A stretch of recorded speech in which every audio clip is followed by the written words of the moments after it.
Hai, welcome back to my YouTube channel.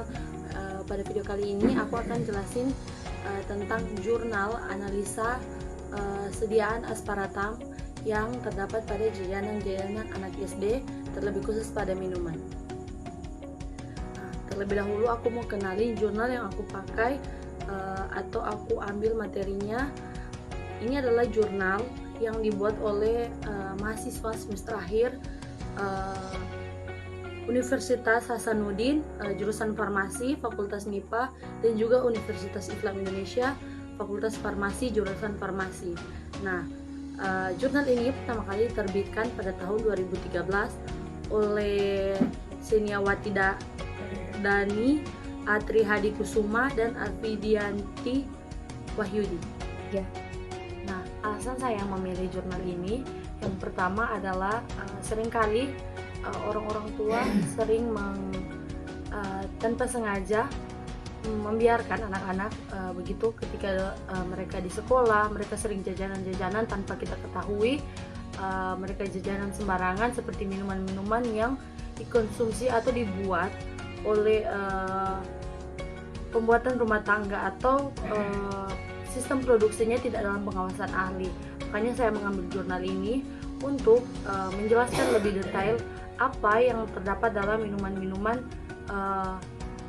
jajanan-jajanan yang sering dipasarkan kepada anak-anak SD, terlebih khusus yaitu aspartam, yaitu pemanis buatan. Nah, supaya kedepannya bisa membantu kita untuk lebih mengerti bagaimana cara menganalisa asam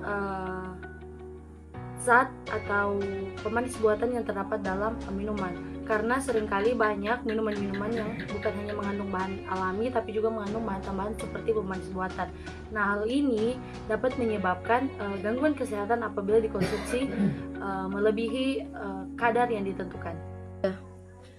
Penelitian ini digunakan atau dikhususkan untuk menganalisa keadaan kandungan pemanis buatan atau aspartam yang terdapat pada minuman yang beredar di kalangan anak-anak sekolahan. Seperti yang sudah saya katakan terlebih dahulu tadi, bahwa banyak anak-anak jajanan-jajanan yang sering dijual kepada anak-anak tanpa sepengetahuan orang tua.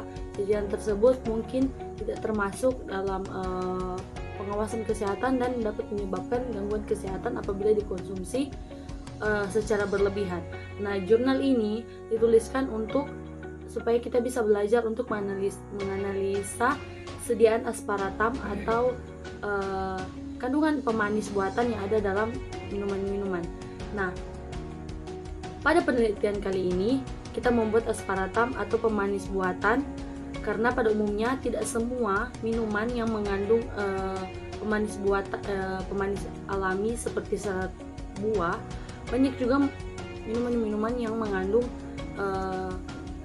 pemanis buatan.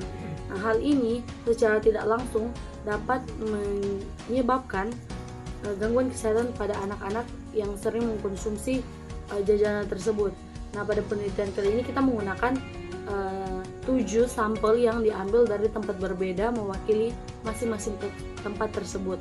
Nah, sampel ini akan diuji kadar aspartamnya atau kadar kandungan pemanis buatannya. 3. Nah, aspartam sendiri merupakan pemanis sintesis yang dikenal dengan nama dagang equal dan dengan nama kimia asparatil tinamin.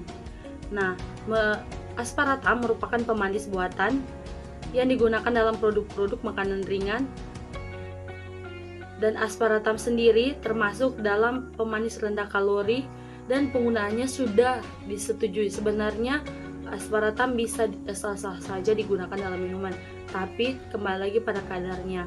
Jika kita menggunakan kadar terlebih banyak dan selalu dikonsumsi, maka hal itu yang menyebabkan kita dapat menyebabkan gangguan kesehatan bagi tubuh kita. Nah, sampel yang akan dianalisa ini ada 7 sampel. Nah, sebelum sampel dianalisa, kita timbang terlebih dahulu sebanyak 10 gram, kemudian dimasukkan ke dalam labu ukur 50 ml dan ditambahkan dengan 25 ml fase gerak. ke dalam labu ukur. Nah, kemudian dikocok secara bersama-sama sampai batas yang sudah ditentukan. Kemudian setelah dikocok, sampel yang digunakan disaring dengan penyaring membran 0,4 qm dengan zat agar larutan uji yang dihasilkan sudah jernih dan terbebas dari kotoran-kotoran yang dapat menyebabkan kesalahan dalam tahap uji. Kemudian siapkan larutan beku sebagai pembanding dengan sampel minuman dengan ditambahkan 25 mg bahan induk asparatam, dimasukkan dalam labu ukur 50 ml, lalu ditambahkan 25 ml fase gerak, dikocok sampai larut. Ya. Kemudian kita masuk pada fase berikutnya, yaitu diencerkan. Nah, diencerkan sampai batas standar tertentu. Kemudian larutan dipipet dari 0,5 banding 1,0, 2,0, 3,0 sampai 6,0. Nah, kemudian dimasukkan dalam labu ukur 50 ml, ditambahkan fase gerak sampai batas, kemudian disaring dengan penyaring membran 0,4 qm dengan disonikasi kurang lebih 5 menit atau larutan diencerkan kurang lebih 5 menit. Tuh gua selanjutnya larutan beku dan larutan uji menggunakan fase gerak yang sama, yaitu dapur natrium hidrogen atau fosfat. Dalam hal ini pH-nya adalah 2,6 dan asetonitril 82,5 bagi 17,5. Kedua larutan tersebut siap untuk dianalisa, di mana HPCLC atau metode HPCLC digunakan dengan larutan alir 1,2 ml atau 1,2 ml per menit. Selanjutnya diktator itu dengan A210 nm. Setelah proses penganalisa, kita masuk dalam hasil yang didapatkan dengan uji analisa metode HPCLC. Nah, dari 7 sampel kita memperoleh 6 sampel terkecuali sampel E. Dari sampel yang sudah kita dapatkan, sudah kita uji tadi, dapatkan hasilnya adalah sampel A sebanyak 7,566 mg per kilogram kandungan asparatamnya. Terus sampel B sebanyak 198,344 mg per kilogram, sampel C sebanyak 258 per 258,27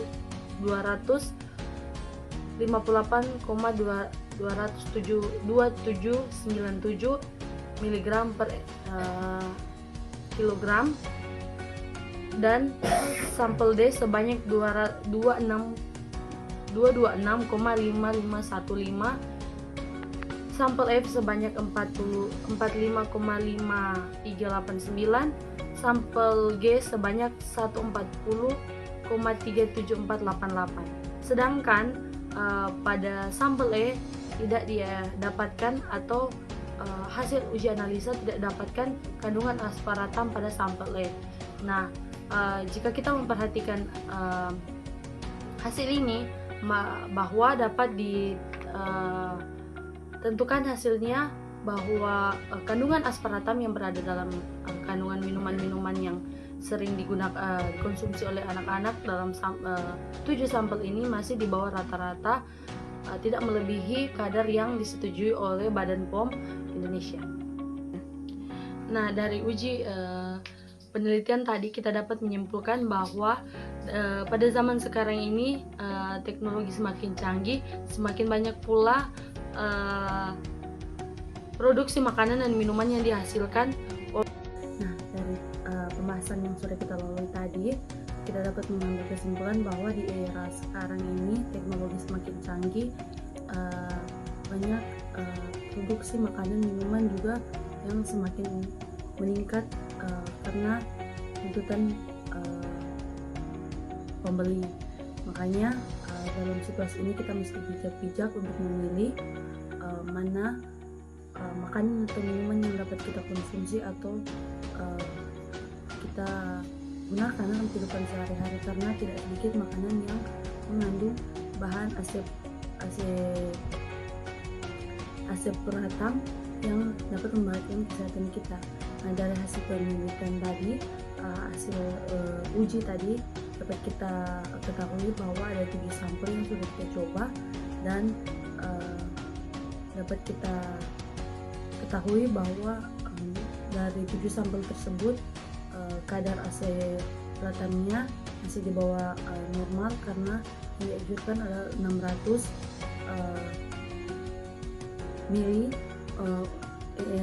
mg untuk satu pemakaian. Nah, dan untuk metode HPCLC yang kita gunakan tadi, sudah kita lihat bahwa penggunaan metode HPCLC dapat berguna begitu baik, karena dapat membantu kita dalam menguji proses penelitian kali ini. Nah, dari pembahasan tersebut kita dapat menemukan informasi yang begitu penting. Yang pertama ada aspartam. Dengan ini kita bisa mengenal sedikit demi sedikit bahan pemanis buatan yang dapat membahayakan kesehatan kita apabila dikonsumsi lebih lama. Dan ingat, aspartam ini sebenarnya sudah disetujui oleh pihak Badan POM, tetapi tergantung penggunaannya. Jika penggunaannya berlebihan maka dapat membahayakan kesehatan. Nah, yang kedua adalah HPCLC atau High Performance Liquid Chematografi atau chematografi cair kerja tinggi. Nah, metode ini seringkali digunakan karena berfungsi cepat, daya pisah baik, peka, terus penyimpanan, dan dapat dihubungkan dengan detektor yang sesuai. Sudah? Ya. Oke, sampai sini penjelasan aku tentang jurnal tentang metode HPCLC dan pengujian aspartam di minuman-minuman yang sering dijajarkan kepada anak-anak. Semoga video kali ini bermanfaat buat kita semua. Jangan lupa like, komen, dan subscribe. Terima kasih, semoga bermanfaat buat kalian semua. Bye.